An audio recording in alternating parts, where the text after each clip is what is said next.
Should you be running plugins on an external DSP processor, and do they sound better? Well, let's find out in today's vlog. So basically, this question comes up all the time. Should I get a UAD? Should I get Pro Tools HDX? Should I get the new Avid Carbon? Should I get an Antelope with the FPGA and the DSP? Blah, blah, blah. Well, here's the quick answer. The plugins do not sound different because they run on a piece of silicon in an external device rather than silicon inside your computer. They cannot sound different. They are just calculations. Of course, clocking may come into this, and I/O may come into this in terms of buffered inputs and outputs, but essentially any calculations that you can do in an FPGA or a DSP could be done in the CPU. It might be slower, it might not be real time, but it doesn't mean it sounds different in the context of a mix. So would I recommend buying into one of these systems? Well, potentially.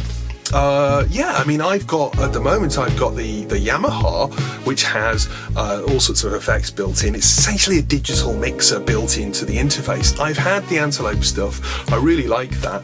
I've not really got deep into the UAD, but of course I use Pro Tools, HDX and so on when I'm in certain studios that have it. A lot of the plugins are just the same.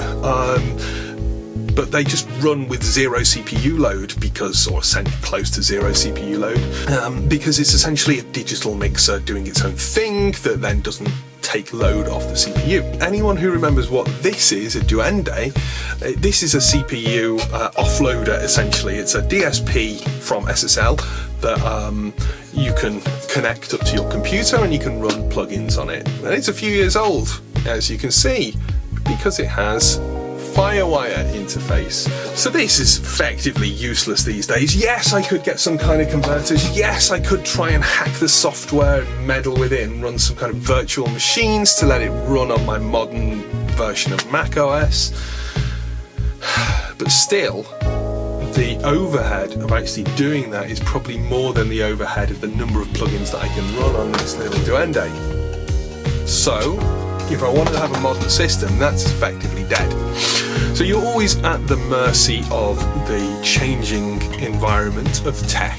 If you're going to buy into this hardware, changing connections and so on. Yes, that had a long lifetime, but it's not forever. So there's something to remember. If you have any opinions or thoughts on this, if you think that Universal Audio plugins sound much better and you think it's because of DSP, or you think the Antelope stuff sounds better because it's a run on an FPGA, then let me know in the comments below, and I will see you all next time.